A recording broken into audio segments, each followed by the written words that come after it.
A rebelião do sal. Capítulo 1. O gosto do suor. O tom é de exaustão, calor opressivo e o estupim da revolta. O sol na costa do sal não perdoa. Ele não é aquele sol dourado e gentil que brilha nas canções dos bardos da capital. Aqui, o sol é um martelo. Ele bate na terra branca, nas minas a céu aberto e nas costas dos homens até que a pele se transforme em couro e a esperança evapore junto com a água. Meu nome é Cormac. Eles me chamam de Lorde, mas meu castelo é uma torre de pedra caindo aos pedaços e meu trono é uma cadeira de madeira salgada. Eu não uso seda. Eu uso linho grosso, manchado de suor e poeira branca. Era o dia da coleta. O pior dia do ano.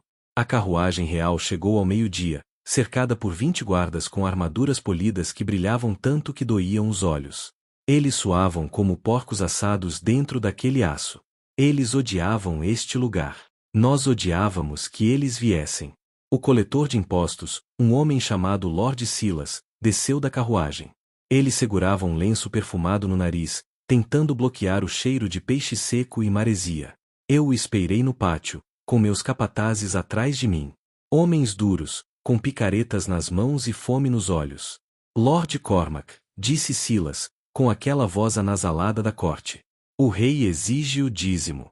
E este ano, devido à guerra no norte, a taxa de proteção aumentou. Proteção? Eu perguntei, minha voz rouca pela poeira. Nós não vemos um soldado real aqui há 10 anos. Os piratas das Ilhas de Ferro levam nossos barcos, e nós nos defendemos com facas de estripar peixe. O rei nos protege de quem? Do vento. Silas suspirou, entediado. O rei protege a paz do reino. A taxa subiu 30%. Em sal. E em prata. Um murmúrio percorreu meus homens. 30%. Isso não era um imposto. Era uma sentença de fome. Nós já estávamos comendo sopa de algas. Nós não temos prata, Silas, eu disse, dando um passo à frente. E o sal?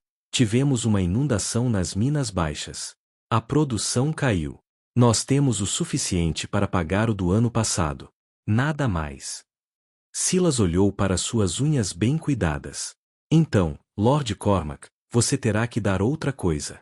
O rei aceita substitutos. Ele olhou para a multidão de aldeões que assistia. Seus olhos pousaram na filha do ferreiro, uma menina de 14 anos chamada Elara. Mão de obra, disse Silas, sorrindo. O rei precisa de servos para as cozinhas. E lavadeiras. Vamos levar 10 das suas, jovens, para cobrir a dívida. O silêncio no pátio foi quebrado pelo som de uma picareta batendo no chão. O pai de Elara, o ferreiro, deu um passo à frente, os punhos fechados. Ninguém toca na minha filha, ele rosnou. Um dos guardas reais sacou a espada. Atrás, camponês. Eu vi o que ia acontecer. Eu vi a tensão no ar, espessa como a umidade antes da tempestade.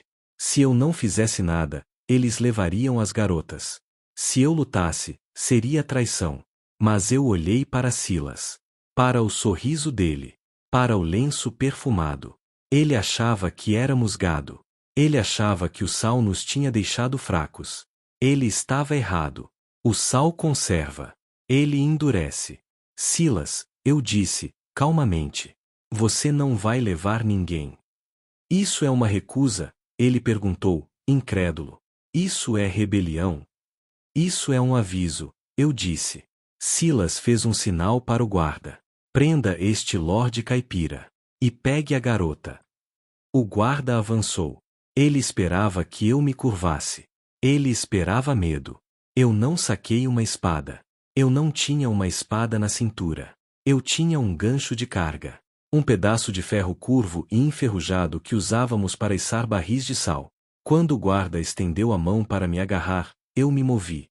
Rápido. O gancho desceu. Não houve duelo. O gancho entrou na axila da armadura dele, onde o aço não cobre. Ele gritou. Eu puxei. Ele caiu, sangrando no pó branco. O pátio explodiu. Matem-nos, Silas gritou, correndo para a carruagem. Mas meus homens não eram soldados. Eram mineiros. Eram homens que quebravam pedra o dia todo. Eles caíram sobre os guardas reais como uma avalanche. Picaretas contra espadas. Fúria contra disciplina. Foi feio. Foi brutal. Armaduras foram amassadas. Ossos foram quebrados. O sangue vermelho manchou o sal branco do chão, criando uma lama rosa horrível. Em 5 minutos, os 20 guardas estavam mortos ou morrendo. Eu caminhei até a carruagem. Silas estava lá dentro, trancado, gritando por misericórdia. Eu quebrei a janela com meu gancho. Você queria sal, Silas? Eu perguntei, puxando para fora pelo colarinho de seda. Eu vou dizer ao rei. Ele vai queimar tudo. Ele choramingou. Eu sei, eu disse. Mas você não vai estar lá para ver. Nós o levamos para a praia. A maré estava baixando. Nós o amarramos em uma estaca, na linha da maré baixa. O mar cobra seus impostos, Silas, eu disse a ele. Vamos ver se o rei consegue impedir a maré de subir. Deixamos ele lá, gritando enquanto a água subia lentamente. Eu me virei para o meu povo. Eles estavam cobertos de sangue, ofegantes, segurando suas ferramentas de trabalho transformadas em armas. O medo estava começando a aparecer em seus olhos. Eles perceberam o que tínhamos feito. Tínhamos matado os homens do rei. Não há volta agora, eu disse, minha voz ecoando pelo som das ondas. Eles virão. Eles virão com um exército. Eles virão para nos queimar. O que faremos, Lord Cormac? Perguntou o ferreiro, abraçando sua filha. Eu olhei para as colinas de sal, para os pântanos traiçoeiros, para o litoral quebrado. Esta terra era pobre. Era dura. Mas era nossa. Nós não lutamos como eles, eu disse. Não temos armaduras. Não temos cavalos. Se tentarmos formar uma linha de batalha, morreremos em 1 hora. Eu peguei um punhado de sal do chão e o deixei escorrer entre meus dedos. Mas nós conhecemos o sal, eu continuei.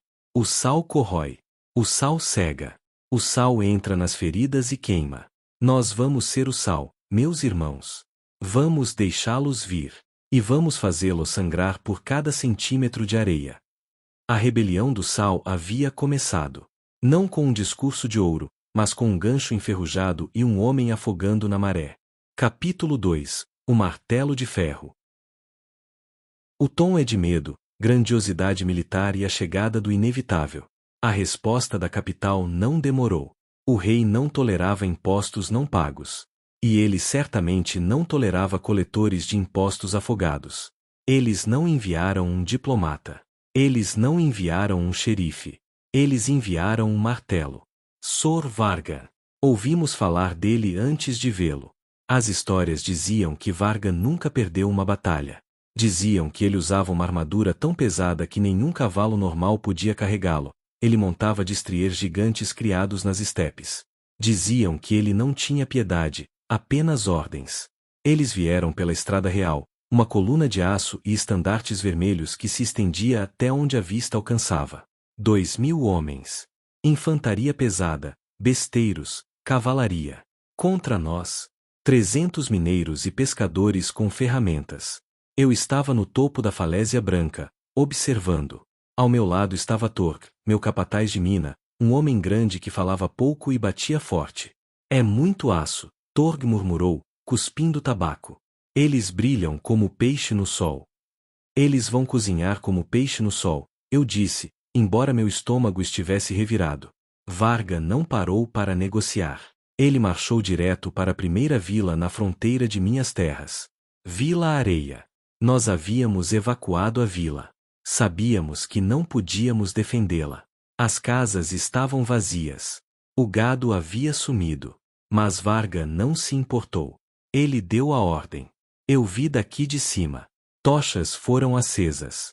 Eles queimaram as casas vazias. Eles queimaram o pequeno septo de madeira.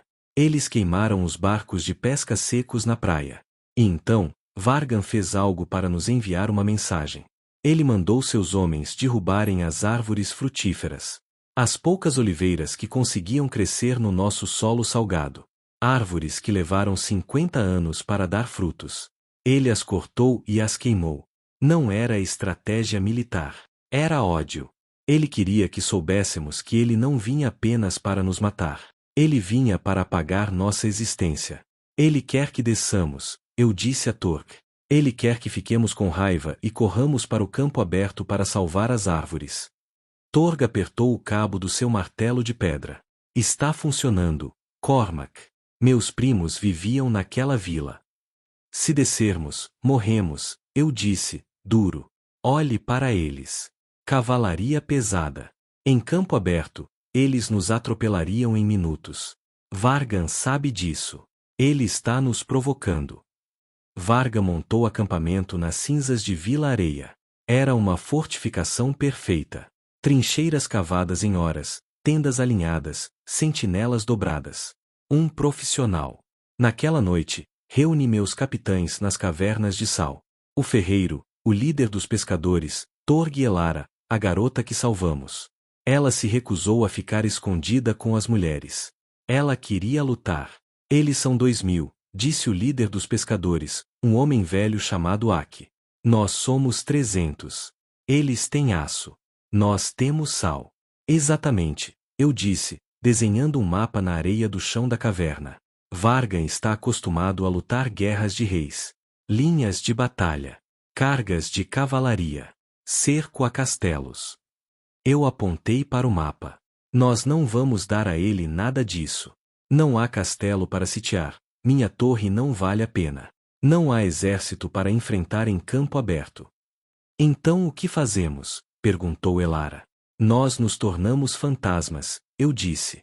Vargan usa armadura de placas. Vocês sabem o que acontece com a armadura aqui na costa se você não a limpar e olear todos os dias. Ela trava, disse o ferreiro. A ferrugem come as juntas. Sim, eu sorri, um sorriso sem alegria. Eles têm que beber. Eles têm que comer. Eles têm que dormir. Nós vamos envenenar os poços com carcaças de animais. Vamos queimar as carroças de suprimentos deles antes que cheguem ao acampamento. Vamos atacar à noite, matar 2 ou 3, e sumir nas cavernas antes que eles possam vestir as calças. Eles vão queimar tudo, disse Aki, com medo. Deixe-os queimar, eu disse. Pedra não queima. O sal não queima. Eles vão marchar por um deserto. E quando estiverem cansados, sedentos, com medo das sombras e com a armadura enferrujada, então nós atacaremos. Eu olhei para cada um deles. Isso não é uma guerra por glória. É uma guerra de atrito. Nós não temos que vencer Varga. Nós só temos que fazê-lo sangrar tanto que o rei decida que esta terra maldita não vale o preço do aço. Lá fora, o céu estava vermelho com o brilho da vila queimando. O martelo de ferro havia descido. Mas ele estava batendo na água. E a água sempre volta.